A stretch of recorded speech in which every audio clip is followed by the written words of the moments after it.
tutti e benvenuti ad un nuovo video. Io sono Druci Alba e sono un'aspirante scrittrice che condivide il proprio viaggio su questo canale. Se siete interessati a seguire questa esperienza, non dimenticatevi di iscrivervi al canale e attivare le notifiche.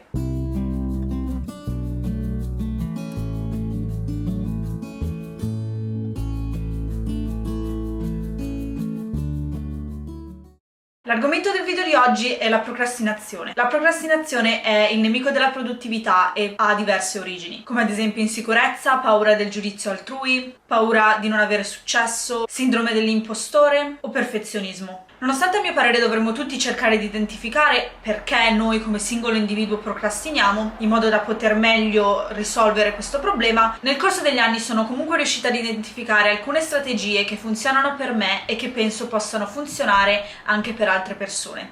Come sempre, questo non è detto, vi invito a provarle e vedere per voi stessi e non sentitevi in colpa se queste cose non fanno per voi. L'ideale sarebbe provare e identificare appunto le strategie che meglio funzionano per voi. La procrastinazione è un problema per il completamento di qualsiasi attività, ma personalmente mi ritrovo ad avere gravi problemi quando si tratta di scrivere. Per questo motivo ho messo insieme queste strategie in modo da potervi aiutare se avete il mio stesso problema. Prima strategia: consuma materiale sulla scrittura.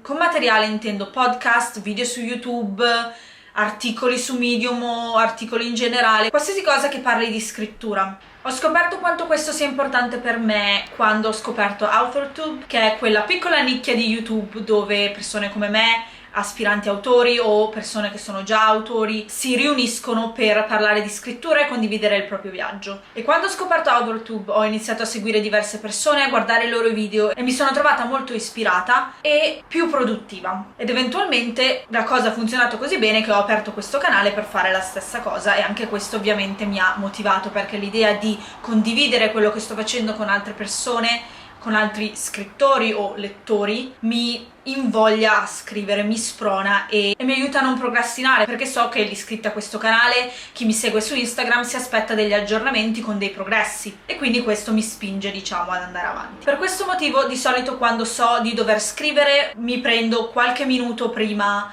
per guardare un video su YouTube, solitamente di un altro scrittore, magari un vlog, in modo che mi faccia venire voglia di scrivere e per me sia più facile sedermi e scrivere, ecco. Ovviamente c'è il rischio di entrare nel tunnel di YouTube, guardare un video dopo l'altro e non scrivere mai, quindi attenzione, magari decidete i video da vedere prima, metteteli in una finestra e guardateli. Una volta finito chiudete YouTube e andate subito a scrivere. La seconda strategia è: crea l'atmosfera. L'atmosfera che ti fa venire voglia di scrivere è diversa per ognuno di noi, giustamente. Io ho iniziato facendo una lista delle cose che mi facevano sentire calma, a mio agio, confortevole, ispirata, e sono partita da lì. Ho provato i vari elementi, provando diverse combinazioni, finché non sono riuscita a rendermi conto di cosa mi ispirasse e mi facesse venire voglia di scrivere e cosa no. In linea generale io ho bisogno di una candela, musica o video ASMR, quindi di suoni ambientali, una bevanda solitamente calda, come ad esempio il tè col latte, la cioccolata calda o l'orzo, e snack solitamente dolci. I miei preferiti sono i brownies al cioccolato o lo shortbread, che è un dolce tipico scozzese al caramello, millionaire shortbread, buonissimo, biscotto e caramello. Metterò delle foto qui, non odiatemi. E tutto questo mi ispira a scrivere, quindi mi siedo al tavolo con tutti questi elementi già pronti e sono nel mood per scrivere. Quindi trovate l'atmosfera giusta per voi e come ricrearla e usatelo per mettervi nella giusta prospettiva per scrivere. La terza strategia è avere uno o più spazi designati alla scrittura. Questo dipende molto dal tipo di persona che siete. Alcune persone si costringono a scrivere scrivendo sempre nella stessa stanza, sempre nello stesso posto, in modo che il loro cervello associ quello spazio alla scrittura. Personalmente io non riesco a fare questo con un solo spazio, devo ruotare. Solitamente ruoto tra la scrivania in camera mia e il divano in salotto o il tavolo in salotto. Diciamo che cambio tra le due stanze. Molte persone appunto hanno bisogno di averne solo una e molte appunto come me devono ruotare. Quindi ovviamente il consiglio è: trovate quello che funziona meglio per voi e partite da lì. Alle volte inizio in una stanza e poi mi trasferisco in un'altra, in modo da non restare a fissare sempre lo stesso panorama e, diciamo, restare attiva. La quarta strategia è: imposta giorni diversi per attività diverse. Il giorno che decidete di dover scrivere è il giorno in cui scrivete e basta, non pianificate, non fate ricerche, nient'altro. Se trovate qualcosa che ha bisogno di essere ricercato successivamente o ampliato o deciso, prendete un appunto e ve ne occupate un altro giorno, perché se iniziate a farlo non riprenderete mai a scrivere. Per regola io non faccio mai scrittura e editing insieme, o scrittura e pianificazione insieme, o pianificazione e editing insieme. Il giorno che scelgo di fare un'attività, quel giorno faccio solo quell'attività. Quindi il giorno A scrivo, il giorno B edito, il giorno C faccio ricerche, eccetera. Perché se faccio tutto insieme mi distraggo. La quinta strategia è di programmare la scrittura. Questo dipende da quale metodo ovviamente di pianificazione avete. Io organizzo la mia settimana ogni domenica utilizzando il calendar blocking, quindi ho ogni ora delle attività che devo fare e organizzo la mia settimana decidendo quale lasso di tempo dedico a che cosa. E includo in questa programmazione anche la scrittura. Solitamente programmo prima tutto quello che devo fare a una determinata ora, tipo appuntamenti o cose fisse, le lezioni dell'università, e poi negli spazi dove non ho niente da fare metto la scrittura. E come metodo per me funziona, ma dipende da come fate. L'ideale è organizzatevi e includete la scrittura nella vostra pianificazione, perché l'idea del vero scrittore scrive solo quando è ispirato è una balla, non credeteci. Uno scrittore scrive quando si mette lì e scrive. Dovete trovare il tempo per scrivere, non potete aspettare che il tempo vi cada dal cielo. Personalmente questo funziona bene con me, perché non solo so già in anticipo che quell'ora sarà dedicata alla scrittura, ma se so che ho solo quell'ora disponibile mi sentirò molto in colpa se la salto. Di conseguenza praticamente sfrutto il mio senso di colpa per farmi scrivere. A ognuno il suo, raga. La sesta strategia è scrivere come prima attività della mattinata. Si collega ovviamente al punto precedente. Io tendo a mettere la scrittura come prima cosa la mattina quando riesco. È molto utile perché appunto faccio subito la scrittura come prima cosa, non mi faccio distrarre da nient'altro e non mi ritrovo alla fine della giornata ad aver saltato la scrittura, ad averla spostata per altri motivi e alla fine non aver scritto niente. La settima strategia, o diciamo più consiglio, è: ricordati che un libro si scrive una parola alla volta. È facile sentirsi sopraffatti da qualsiasi attività dobbiamo fare se pensiamo all'attività nella sua interezza. È molto più facile portarla a termine se la si spezza in attività da completare, in goal più piccoli. Quindi non pensate a devo scrivere il libro, pensate a devo scrivere quella scena, devo scrivere quel capitolo, persino devo finire di scrivere quella riga, per dire. Qualsiasi cosa vi aiuti. Io personalmente penso in scene quando si parla di scrittura perché mi è più facile. E quando si tratta della scrittura vera e propria, un metodo che mi aiuta particolarmente sono le sprint. Ne ho già parlato su questo canale. Le sprint di scrittura consistono praticamente nel darsi un tot di minuti per scrivere, si fa partire un timer e una volta finito il tempo si ferma e si controlla quante parole si hanno fatte.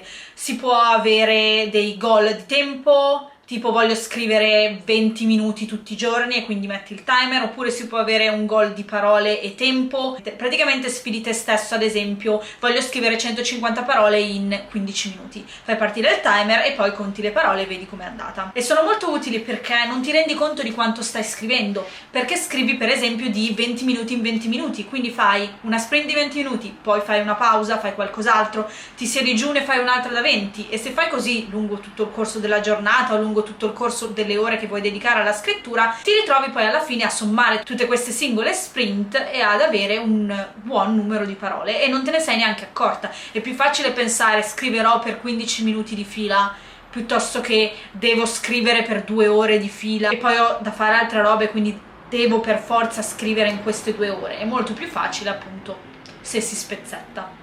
L'ottava strategia è scrivi con qualcun altro. Questo può essere fatto di persona, anche se adesso in tempo di Covid è un po' difficile, oppure online. Quello che faccio io è scrivere utilizzando le live write-in degli altri author-tuber e le mie.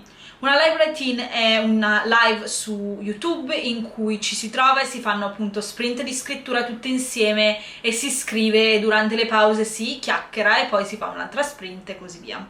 Io faccio un live a settimana o sabato o domenica, dura 2 ore dalle 15 alle 17 orario italiano. e nel corso di queste 2 ore facciamo appunto le nostre sprint. Lo faccio solo in italiano perché la maggior parte dei miei iscritti è italiana e perché ci sono già altri canali che lo fanno in inglese, quindi mi sono detta perché non portare questa cosa anche in Italia, visto che ci sarà sicuramente qualcuno interessato, e devo dire che siamo un bel gruppetto che si trova ogni settimana. Se siete interessati ovviamente unitevi, vi aspettiamo.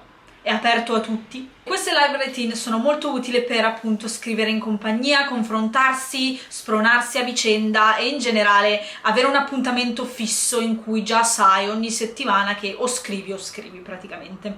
È molto utile quando sono io a fare la live routine perché non ho altra scelta se non farla, visto che sono io a organizzarla. Un'altra cosa che faccio è un salotto di scrittura che si ritrova ogni giovedì sera per un paio d'ore in videochiamata e parliamo di scrittura e scriviamo insieme, e appunto è un appuntamento fisso settimanale anche quello, che mi aiuta a non solo confrontarmi con altre persone ma che mi costringe a scrivere quel giorno. Quindi ho già 2 giorni fissi in cui non ho altra scelta se non scrivere perché ho questi 2 eventi, diciamo, a cui partecipare. La nona strategia è alterna la scrittura con altre attività. Solitamente quando faccio le mie sprint, durante la pausa, invece di stare seduta ad aspettare che finisca, faccio altre attività più brevi che mi aiutino a, diciamo, staccare un po' dalla scrittura, ma che non facciano andare la mia mente a pensare ad altro. Cose tipo lavare i piatti, piegare i panni, fare la lavatrice, riordinare, fare le pulizie, qualcosa di breve che una volta finito mi permette di lasciare e tornare a scrivere senza che io sia distratta. In linea generale la mia regola è che deve essere qualcosa non al PC, così i miei occhi si riposano, e deve essere qualcosa che mi fa, diciamo, muovere in altre zone della casa, così almeno mi sgranchisco le gambe. Queste sono le mie 2 regole. Anche solo passeggiare per la casa se non avete niente da fare, o se avete un giardino, una passeggiata in giardino. In generale l'idea è di muoversi durante queste pause produttive, così da non farsi distrarre da quel video su YouTube che è appena uscito, visto che sono in pausa potrei guardarlo. No, perché altrimenti siete fregati. La 10ª strategia è di usare la Forest app per bloccare siti e app. Ne ho già parlato in precedenza. La Forest app è un'app per cellulari e una estensione di Google Chrome che ti permette di bloccare tutti i siti o le app in modo da non essere distratto. E l'idea è che nel lasso di tempo che tu selezioni stai piantando un albero, e se lasci la app da cellulare l'albero muore. Su PC, se accedi ai siti che hai messo nella tua blacklist, l'albero muore, o se accedi a qualsiasi sito tranne quelli nella tua whitelist, l'albero muore. Dipende un po' da come li imposti. L'idea generale è che se lasci la app il tuo albero muore. Io uso questa app per fare le sprint di scrittura perché appunto mi blocca qualsiasi altra distrazione. L'11ª e ultima tecnica è la tecnica del pomodoro. Potreste averne sentito parlare. Consiste in fare intervalli di 25 minuti intramezzati da pause di 3-5 minuti, quindi 25 minuti, 3-5 minuti di pausa, 25 minuti, 3-5 minuti di pausa e così via.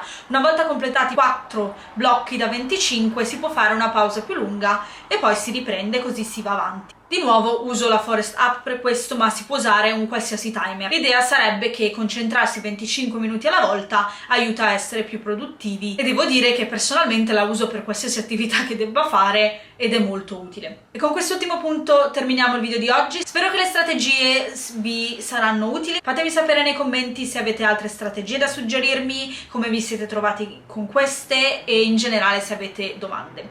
Come sempre in descrizione potete trovare i miei social network e siti di scrittura dove pubblico le mie fanfiction e storie originali, sia in italiano che in inglese. Grazie per essere stati qui, mettete mi piace al video se vi è stato utile e noi ci vediamo alla prossima!